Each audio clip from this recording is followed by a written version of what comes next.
André Mendonça, do Supremo Tribunal Federal, fez uma revelação assustadora aos seus colegas ministros em uma sessão da corte, especialmente ao ministro Flávio Dino, que foi quem mais se mostrou revoltado com a situação.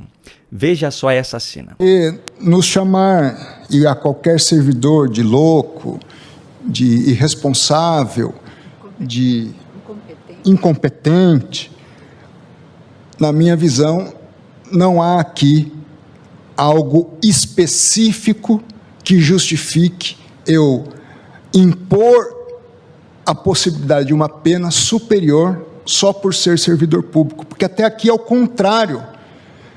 O que se espera do servidor público é estar sujeito a críticas. Quando você diz que alguém é ladrão, está implícito um crime. Quando você diz que alguém é burro, não tem um crime, o que é o mais incompetente, o que é um ridículo. Portanto, eu acho que o divisor aí, na minha visão, é a imputação ou a sugestão de um crime, que eu acho que faz diferença. Pois não, ministro André? Ainda assim, o ladrão é uma opinião sobre a pessoa. Não é um fato específico. Ministro André, para mim é uma ofensa grave. Eu não admito que ninguém me chame de ladrão. Eu vou formar Vossa Excelência. Ela vai porque responder. Essa tese da moral flexível que inventaram não existe é a moral tese que degrada o serviço público e desmoraliza o Estado. Não. Eu quero só informar Vossa Excelência que, por favor... Não, a pessoa vai responder pelo crime. Consignemos todos que eu não admito. Na minha ótica, é uma ofensa gravíssima. Não é crítica. Bom, o que a gente está dizendo é que chamar alguém de ladrão, se for o cidadão não puder chamar um político de ladrão... E ministro do Supremo pode? Eu não sou distinto dos demais. Tá. Ela vai responder... Se o advogado subisse nessa tribuna e dissesse que Vossa Excelência vai é ladrão, responder, eu ficaria ou curioso por desacato, para ver a reação de Vossa ou por um Excelência. crime, na mesma pena que qualquer cidadão teria o direito de ser ressarcido na sua honra por um apenamento. Pois é, por mais óbvio que pareça, foi preciso que um dos ministros dissesse aos demais que o fato de serem servidores públicos, em especial ministros do Supremo Tribunal Federal, não os torna intocáveis. Por mais óbvio que pareça, foi necessário que ele dissesse aos colegas que eles merecem exatamente o mesmo tratamento que qualquer outro cidadão brasileiro teria. Agora, eu preciso comentar especificamente sobre o ministro Flávio Dino e sua revolta. Quem ou o que ele pensa que é para achar que vale mais do que qualquer outro cidadão brasileiro? Ele não admite ser chamado de ladrão. Mas vem cá, alguém disse que gosta disso? Agora, o fato dele admitir ou não diz respeito ao que ele pensa. E o que ele pensa não interessa em um julgamento. O que interessa é a legislação. E a legislação brasileira já prevê punições para os crimes de injúria, calúnia e difamação. O que a legislação brasileira não prevê é que a toga transforme um cidadão em uma bonequinha de porcelana, que não pode ser tocada por medo de quebrar, como Flávio Dino tem feito parecer. Aliás, se tem alguém que não tem moral para cobrar respeito, esse alguém é Flávio Dino. Enquanto político, ele cansou de atacar adversários com termos pejorativos. Em uma entrevista em 2021, por exemplo, ele chamou o Jair Bolsonaro, então presidente da República, de serial killer. Ora, atribuir a alguém uma série de assassinatos não se enquadra no argumento apresentado por Barroso? Outra coisa, será que a pessoa ofendida, que nesse caso foi Bolsonaro, admite que o chamem assim para que Dino tome essa liberdade? Pois é, só que Flávio Dino, graças a uma indicação política, como permite a Constituição brasileira, se tornou ministro da Suprema Corte. E como ministro, ele argumentou em uma sessão da primeira turma, no dia 4 de junho de 2024, que, na visão dele, chamar alguém de nazista ou fascista não é suficiente para configurar um crime de injúria, calúnia ou difamação.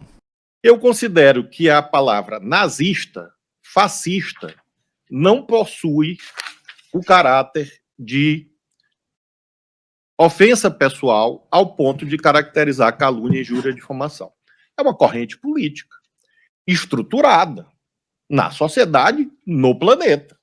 Basta examinar as eleições da Alemanha em curso, em que há um partido que é formado basicamente por herdeiros dessa corrente política. É óbvio que Flávio Dino não considera isso como crime, pois como político ele vivia usando esses termos para atacar os seus adversários. Agora, Se associar alguém a um grupo político que praticava assassinatos em massa não configura crime, porque se trata de uma corrente política estruturada no mundo, chamar alguém de ladrão também não poderia configurar um crime, pois o crime organizado para a prática de roubo, corrupção e afins também é uma corrente estruturada no mundo todo. Aliás, a seletividade de Flávio Dino no que diz respeito às ofensas fica muito clara com a brincadeira que ele fez naquela mesma sessão, apenas alguns minutos antes de usar esse argumento. Na ocasião, vale lembrar, o presidente da primeira turma era Alexandre de Moraes. E Flávio Dino fez essa piada aqui. Não é algo que vem de décadas. Aqui todos nós ostentamos cabelos brancos, menos o presidente, claro, por ser crime impossível. Mas todos nós temos experiência. Debochar da careca de um ministro, na visão de Flávio Dino, pode. Agora, ironicamente, na visão desse mesmo Flávio Dino, debochar da sua, digamos, estrutura física, aí não pode, aí é crime. Por que eu digo isso? Porque em outubro do ano passado, o influenciador Bruno Ayub, mais conhecido como Monark, foi condenado a 1 ano, 1 mês e 11 dias de detenção em regime semiaberto por ter chamado Flávio Dino de gordola e tirânico. Como se não bastasse, Monark também foi condenado a pagar uma indenização de R$50 mil ao ofendido, Flávio Dino, por danos morais. Agora, eu pergunto, há alguma coerência na postura de Flávio Dino? Parece correto que um cidadão com tamanha má índole, comprovada pela sua seletividade, seja um ministro da Suprema Corte? Bom, por falar em não merecer o cargo que ocupa, o Instituto Brasileiro de Geografia e Estatística, IBGE, está passando a maior vergonha da sua história sob o comando de Márcio Postman, que foi indicado por Lula à presidência do Instituto. Acredite se quiser, mas o IBGE produziu oficialmente um novo mapa mundi com o Brasil no centro e o mundo de ponta cabeça, com o norte para baixo e o sul para cima. Postman fez questão de publicar o novo material em seu perfil oficial na rede social X, completando ainda com um discurso todo orgulhoso. Esse modelo de mapa, por sinal, a título de curiosidade, distorce absurdamente as áreas dos países e dos continentes. Quanto mais próximo ao Polo Sul ou Polo Norte, mais distorcido é o território, maior ele fica, e isso independe do mapa ser de ponta cabeça ou normal. Agora, o mapa do IBGE ainda tem algumas particularidades. Ele traz os respectivos nomes apenas dos países do BRICS, que é basicamente o grupo das ditaduras e autocracias, e também dos países do Mercosul, da Comunidade de Países de Língua Portuguesa e do Tratado de Cooperação Amazônica.